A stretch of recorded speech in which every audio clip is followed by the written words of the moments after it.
भारत के लिए अच्छी खबर नहीं है। देश को बड़ा झटका लगा है। मामला देश के खजाने से जुड़ा हुआ है। भारत के खजाने को लेकर लगातार तीसरे हफ्ते में बुरी खबर मिली है।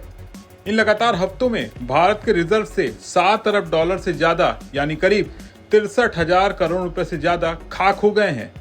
लेकिन बड़ा सवाल है कि आखिर ऐसा क्यों? इसके पीछे क्या बड़ी वजह है? क्यों देश के खजाने में लगातार गिरावट देखने को मिल रही है? इसका क्या असर पड़ेगा? सब कुछ आपको इस वीडियो में हम बताएंगे, और वो भी पूरे विस्तार के साथ ही हमारे पड़ोसी मुल्क पाकिस्तान का क्या हाल है, इसके बारे में भी बात करेंगे। अगर आपको ये वीडियो पसंद आए तो इसे लाइक और शेयर जरूर करिएगा। भारत के विदेशी मुद्रा भंडार यानी फॉरेक्स रिजर्व में भारी गिरावट आई है। देश के खजाने से पिछले 3 हफ्तों में 63,000 करोड़ रुपए से ज्यादा की राशि गायब हो गई है। विदेशी मुद्रा भंडार, जो देश की आर्थिक ताकत का प्रतीक है, लगातार तीसरे हफ्ते कम हुआ है।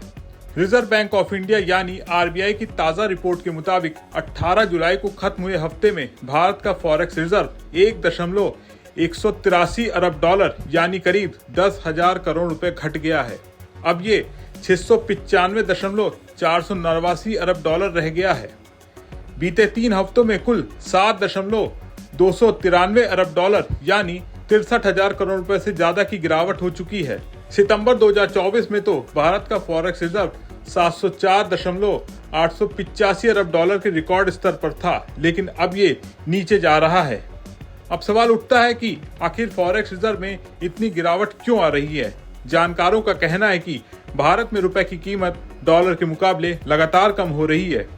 इससे आयात यानी इंपोर्ट का खर्च बढ़ गया है। तेल, इलेक्ट्रॉनिक्स और अन्य सामान खरीदने में ज्यादा डॉलर खर्च हो रहे हैं।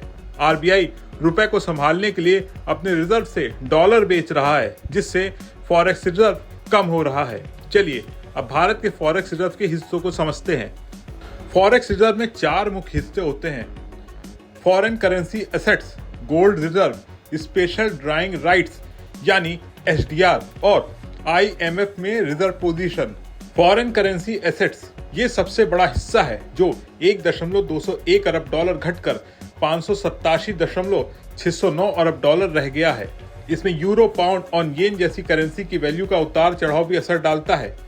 गोल्ड रिजर्व, अच्छी खबर यह है कि गोल्ड रिजर्व में 15 करोड़ डॉलर का इजाफा हुआ है और ये अब 84.499 अरब डॉलर हो गया है।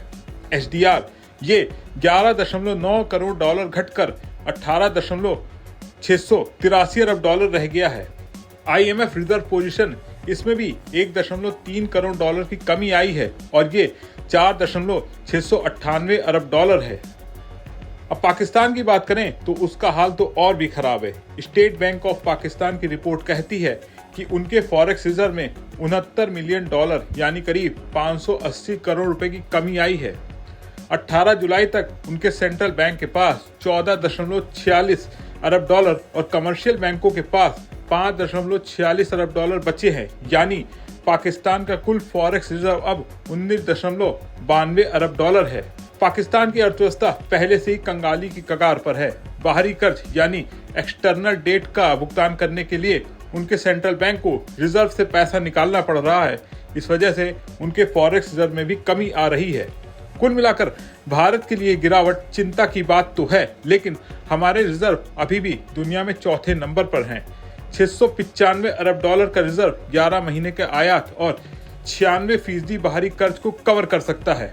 आरबीआई के गवर्नर संजय मल्होत्रा का कहना है, हमारी अर्थव्यवस्था मजबूत है और ये रिजर्व हमें संकट से बचाएंगे, लेकिन रुपए की गिरावट और ग्लोबल ट्रेड की अनिश्चितता पर नजर रखनी होगी। भारत की ग्रोथ स्टोरी भली दुनिया का ध्यान खींच रही हो, लेकिन इन चुनौतियों से निपटना भी जरूरी है। आपको क्या लगता है, भारत इस संकट से कैसे उबर पाएगा? कमेंट में बताएं और बिस्तक को सब्सक्राइब करना ना भूलें।